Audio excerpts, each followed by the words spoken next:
आप सभी को और विश्व भर में फैले भगवान बुद्ध के अनुयायियों को बुद्ध पूर्णिमा की बैसाख उत्सव की बहुत बहुत शुभकामनाएं।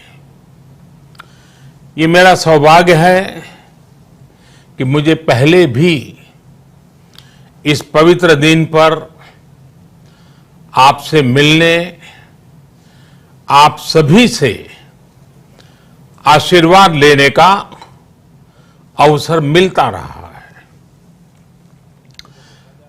2015 और 2018 में दिल्ली में और साल 2017 में कोलंबो में मुझे इस कार्यक्रम से जुड़ने का, आपके बीच आने का मौका मिला था। हाँ, इस बार परिस्थितियां ही कुछ और हैं, इसलिए आमने सामने आकर के आपसे मुलाकात नहीं हो पा रही। साथियों,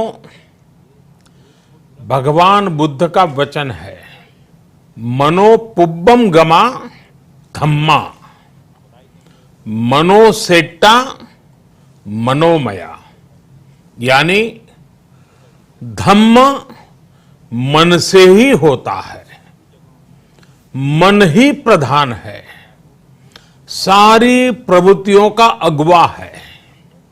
इसलिए आपका और मेरा मन का जो जुड़ाव है, उसके कारण सशरीर उपस्थिति की कभी उतनी महसूस नहीं होती। आपके बीच आना बहुत खुशी की बात होती, लेकिन अभी हालात हमें वो परमिट नहीं करते हैं और इसलिए दूर से ही टेक्नोलॉजी के माध्यम से आपने मुझे अपनी बात रखने का अवसर दिया। इससे बढ़कर के संतोष और क्या हो सकता है। साथियों, लॉकडाउन की इस विकट परिस्थितियों में भी वर्चुअल बैसाख बुद्ध पूर्णिमा दिवस समारोह, इसके इस आयोजन के लिए अंतर्राष्ट्रीय बौद्ध संघ प्रशंसा के पात्र है। आपके इस अभिनव प्रयास के कारण ही इस आयोजन में विश्व भर के लाखों अनुयायी एक दूसरे के साथ जुड़ रहे हैं। लुम्बिनी, बोधगया, सारनाथ और कुशीनगर के अलावा श्रीलंका के श्री अनुराधापुर स्तूप और वासुदेवा मंदिर में हो रहे समारोहों का इस तरह एकीकरण कितनी अद्भुत कल्पना है, कितना सुंदर दृश्य है। हर जगह हो रहे पूजा कार्यक्रमों का ऑनलाइन प्रसारण होना अपने आप में अद्भुत अनुभव है। आपने इस समारोह को कोरोना वैश्विक महामारी से मुकाबला कर रहे पूरी दुनिया के हेल्थ वर्कर्स और दूसरे सेवा कर्मियों के लिए प्रार्थना सप्ताह के रूप में मनाने का संकल्प लिया है। करुणा से भरी आपकी इस पहल के लिए मैं आपकी सराहना करता हूं। मुझे पूरा विश्वास है कि ऐसे ही संगठित प्रयासों से हम मानवता को इस मुश्किल चुनौती से बाहर निकाल पाएंगे, लोगों की परेशानियों को कम कर पाएंगे। साथियों, प्रत्येक जीवन की मुश्किल को दूर करने के संदेश और संकल्प ने भारत की सभ्यता को, संस्कृति को हमेशा दिशा दिखाई है। भगवान बुद्ध ने भारत की संस्कृति और इस महान परंपरा को बहुत समृद्ध किया है। वो अपना दीपक स्वयं बने और अपनी जीवन यात्रा में दूसरों के जीवन को भी प्रकाशित करते रहे। और इसलिए बुद्ध किसी एक परिस्थिति तक सीमित नहीं है, किसी एक प्रसंग तक सीमित नहीं है।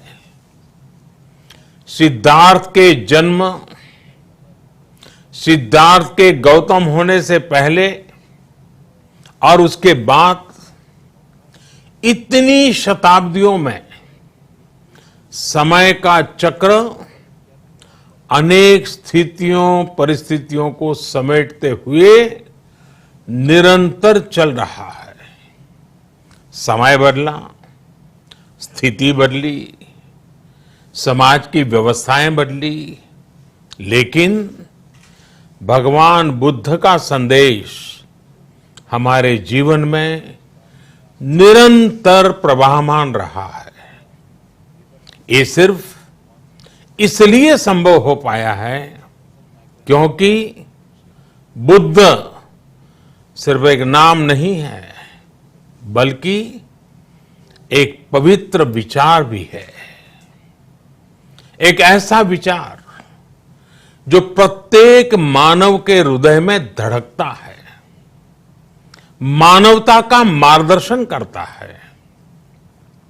बुद्ध त्याग और तपस्या की सीमा है। बुद्ध सेवा और समर्पण का पर्याय है। बुद्ध मजबूत इच्छा शक्ति से सामाजिक परिवर्तन की पराकाष्ठा है। बुद्ध वो है जो स्वयं को तपाकर, स्वयं को खपाकर, खुद को न्योछावर करके पूरी दुनिया में आनंद फैलाने के लिए समर्पित है।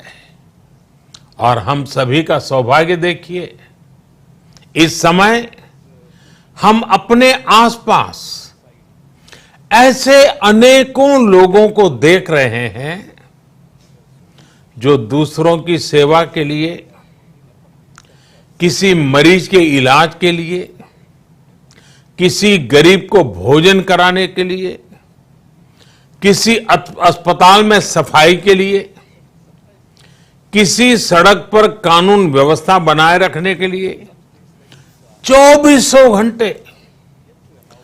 चौबीसों घंटे काम कर रहे हैं। भारत में, भारत के बाहर ऐसा प्रत्येक व्यक्ति, विश्व के हर कोने में ऐसा प्रत्येक व्यक्ति अभिनंदन का पात्र है, नमन का पात्र है। साथियों, ऐसे समय में जब दुनिया में उथल पुथल है, कई बार दुख, निराशा, हताशा का भाव बहुत ज्यादा दिखता है, तब भगवान बुद्ध की सीख और भी प्रासंगिक हो जाती है। भगवान बुद्ध कहते थे कि मानव को निरंतर ये प्रयास करना चाहिए कि वो कठिन स्थितियों पर विजय प्राप्त करे, उनसे बाहर निकले। थक कर रुक जाना ये विकल्प नहीं हो सकता। आज हम सब भी एक कठिन परिस्थिति से निकलने के लिए निरंतर जुटे हुए हैं, साथ मिलकर काम कर रहे हैं। भगवान बुद्ध के बताए 4 सत्य, यानी दया, करुणा, सुख दुख के प्रति समभाव और जो जैसा है उसको उसी रूप में स्वीकारना, ये सत्य निरंतर भारत भूमि की प्रेरणा बने हुए है। आज आप भी देख रहे हैं कि भारत निस्वार्थ भाव से बिना किसी भेद के अपने यहां भी और पूरे विश्व में कहीं भी संकट में घिरे व्यक्ति के साथ पूरी मजबूती से खड़ा है। लाभ हानि, समर्थ असमर्थ से अलग हमारे लिए संकट की ये घड़ी सहायता करने की है। जितना संभव हो मदद का हाथ आगे बढ़ाने की है। यही कारण है कि विश्व के अनेक देशों ने भारत को इस मुश्किल समय में याद किया और भारत ने भी हर जरूरतमंद तक पहुंचने में कोई कसर नहीं छोड़ी है। भारत आज प्रत्येक भारतवासी का जीवन बचाने के लिए हर संभव प्रयास तो कर ही रहा है, अपने वैश्विक दायित्वों का भी उतनी ही गंभीरता से पालन कर रहा है।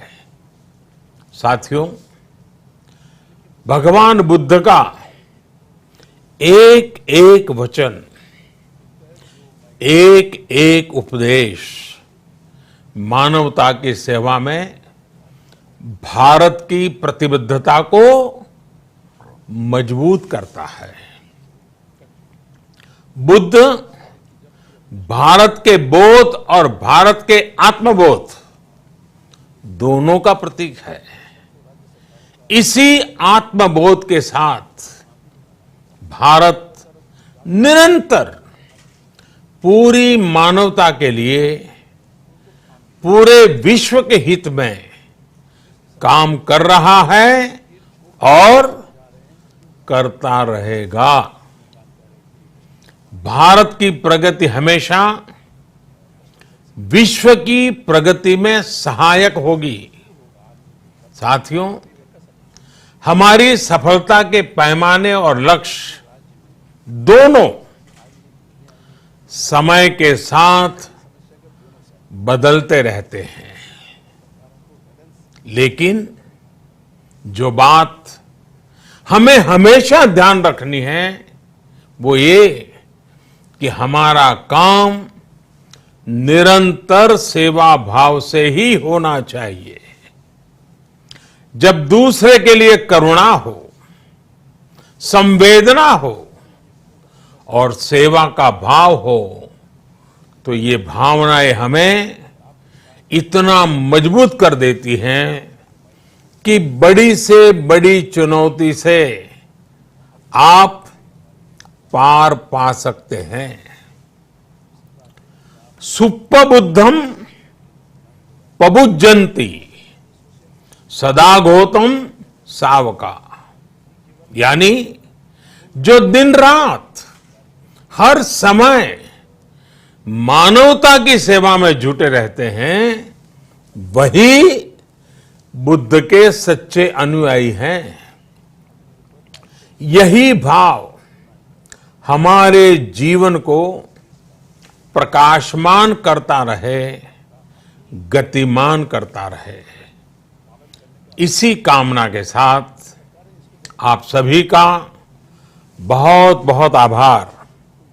इस मुश्किल परिस्थिति में आप अपना, अपने परिवार का, जिस भी देश में आप हैं वहां का ध्यान रखें, अपनी रक्षा करें और यथासंभव दूसरों की भी मदद करें। सबका स्वास्थ्य उत्तम रहे, इसी मंगल कामना के साथ मैं मेरी वाणी को विराम देता हूं। धन्यवाद। सर्वमंगलम।